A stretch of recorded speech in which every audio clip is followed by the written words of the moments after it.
হাজোৰ গড়পুত হদেকুচি গাঁৱৰ ৰাইজৰ গুৱাহাটীৰ সাংসদ কুইন ওজাৰ বিৰুদ্ধে তীব্ৰ ক্ষোভ। আপুনি পইচা দিয়ে যদি দিওঁ বুলি কওক, নিদিয়ে যদি নিদিওঁ বুলি কওক। আপোনাৰ হৈ ঘৰে ঘৰে গৈ ভোট ভিক্ষা কৰিছিলো।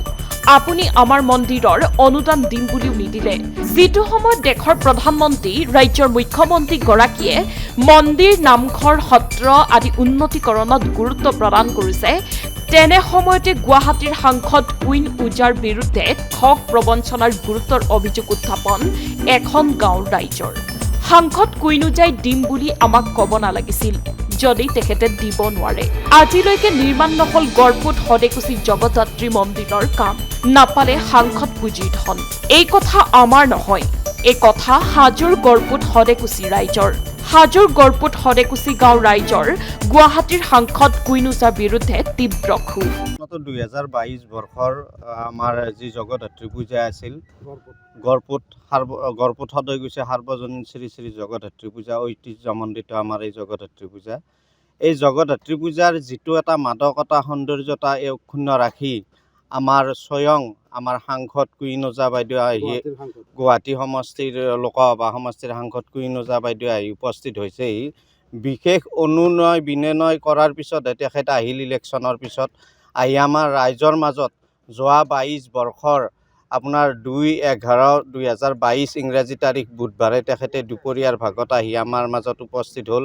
তেখেতে সদল বলে আহি আমাৰ মাজত উপস্থিত হৈ জাক জমকতাৰে তেখেতক যিমান পাৰিলোঁ আমি শুশ্ৰূষা কৰিলোঁ, আপ্যায়ন কৰিলোঁ, সম্বৰ্ধনা জ্ঞাপন কৰিলোঁ। তেখেতেও আমাৰ প্ৰতি দৃষ্টি ৰক্ষা কৰি তেখেতে আমাৰ ফালে চাই তেখেতে 10 লাখ টকা এটা চৰকাৰী অনুদান তেখেতৰ ফালৰ পৰা, সাংসদ পুঁজিৰ ফালৰ পৰা ঘোষণা কৰিছিল যদিও আজি পৰ্যন্ত 2024 চন পালে তেখেতৰ কাৰ্যকাল শেষেই হ'ল। গতিকে শেষ হোৱা স্বত্তেও তেখেতৰ পুঁজি আজিলৈকে নাপালোঁ। আমাৰ হাতত সেই প্ৰমাণ তেখেতে লিখিত প্ৰমাণ তেখেতে য'ত চহী কৰি দিছিলে, তেখেতৰ স্বাক্ষৰ সম্বলিত প্ৰমাণ আমাৰ হাতত আছে। গতিকে আমি পইচাটো আজিলৈকে কোনো সুংসূত্ৰই নোলাল। তেনেকুৱাই হ'ব চাগে, নহ'লেনো বাইদেউ ইমান এটা ধৰ্মীয় অনুষ্ঠানত পাপ পুণ্যৰ কথা য'ত জড়িত হৈ আছে, সেই পাপ পুণ্যৰ কথা নাভাবি যদি ইমান এটা ডাঙৰ এমাউণ্ট, এটা হিউজ এমাউণ্ট আমাৰ কৈ যায়, তেতিয়া ৰাইজেও ভাবে যে আমি পইচাটো পাইছোঁ। কিন্তু আজিলৈকে মন্দিৰ আপোনালোকে দেখিছে সন্মুখত মন্দিৰ, অসম্পূৰ্ণ মন্দিৰ থিয় হৈ আছে। সেইটো মানে ঠগবাজিৰে কাৰবাৰ হৈছে। মেইনলি ক'ব গ'লে সেইটো কুইন ওজা বাইদেউৰ সাংসদ পুঁজি তেখেতেই ঠগালে। এইটো আচলতে আমি ৰিকুৱেষ্ট বহুবাৰ কৰা হৈছিলে। গতিকে সেই ৰিকুৱেষ্ট ৰক্ষা কৰিও তেখেতে এই লিখিত প্ৰতিশ্ৰুতি আমাক দিছিলে।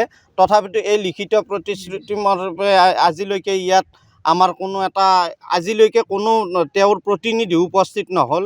গতিকে আমি বাইদেউক বাৰে বাৰে ৰিকুৱেষ্ট কৰিছোঁ আমি এই মন্দিৰ প্ৰাংগণৰ ফালৰ পৰা, তেখেতে যাতে সুস্থ শৰীৰে স্বজ্ঞানে আমাৰ এই অনুদানটো পুনৰ আমাৰ মাজলৈ ঠেলি দিয়ে, তেখেতৰ নামটো যাতে ইয়াত জিলিকি থাকক তাৰে কামনা কৰিছোঁ। নাই এতিয়ালৈ তেখেতৰ কোনো আমি দেখাও নাই, শুনাও নাই যে আমাৰ অঞ্চলটোত আহিছে, তেখেতে পদাৰ্পণ কৰিছে। কোনো ভোটৰ সময়ত আহিছিল আৰু সেই জগতধাত্ৰী পূজা 2022 বৰ্ষৰ 2 তাৰিখৰ যিটো আমাৰ নৱেম্বৰ, তাৰপিছত আমি সেনেকৈ দেখা নাই। যদি কিবা তেখেতৰ ব্যক্তিগত কাৰ্যসূচীত কিবা আহিছে বা ৰাজনৈতিক কিবা কাৰ্য, সেইটো আমি নাজানো, কিন্তু ৰাজহুৱা কামত সেনেকুৱা অহা আমি দেখা নাই। মানে ঠগেন দিলি কোনে ঠগালে? কুইন ওজা বাইদেউ একে নিজেই আহি দিম বুলি কৈ গৈছে, কিন্তু আজিকালি খবৰ নাই, গেলিও নাপাম, থাকিলেও নাথা বুলি ক'ব। আপুনিতো বিজেপি কৰে? মই বাওঁহাটী পঞ্চায়তৰ 1 নম্বৰ বিজেপি। মই 1 নম্বৰ বিজেপিক ভাল পাওঁ। বিজেপিৰ বিৰুদ্ধেই মই আচৰণ কৰিলে মই সিহঁতক খুব বেয়া পাম। আৰু কুইন মোক নিজে জনাই একে জগতধাত্ৰী পূজাক আছিল, আহি পেলাই নিজে কাষত বহিলে কথা সুধি আছে। কি হ'ল পিছত আপোনালোক ঠগালে যে? ঠগালে মানে ঠগালে। এতিয়া একবাৰ তেখেতক হক ধৰিব পাৰিলে দেঙে নেদাই 1 লাখ সুধি চালোঁ হয়, যি অটকাব লাগিল হয়। আমি নিজেই বিজেপি, নিজেই হিন্দু, আৰু মুখ্যমন্ত্ৰী ফুলজাৰি মাৰি আছে। হিন্দু মন্দিৰ, মছজিদ সব মানে উন্নতিকৰণ কৰিব। উন্নতি কি হ'ল? বেউন্নতি হ'ল। কি কৈছিল কুইন ওজাই? কি কৈছিল? কি ধৈৰ্য মন্দিৰটো পূজা কৰি দিম বুলি কৈছিল 10 লাখ টকা দিম বুলি 10 লাখ টকা দিম 10 লাখ টকা দিম বুলি দিলে নে নাই ক'ত দিলে গেলেও লগ নাপাম থাকিলেও নাই বুলি কয় যদি যাম বুলি কয় যদি নিদো বুলি আচল কথা এতিয়া মোৰ কথা হ'ল কুইনজা বাইদেউক নিজ চক্ষু একদিন লাগ পালি তেখেতে পইচা দেয় নে নেদায় সেইটো প্ৰমাণ চাব লাগিছিল আপুনি নিজে কৈ আহিছিল পইচা দিম বুলি যদি দেয় পইচাটো মোকলাই যাওক যদি নেদায় আজি নেদাম বুলি কওক আপনি ভোট খুঁজতে গেছেন কিন্তু আচলতে আপনি মানুহটো হিচাপে জয় হোৱা নাই কিন্তু দলৰ পৰাই জয় হৈছি আমি জয় কৰাইছোঁ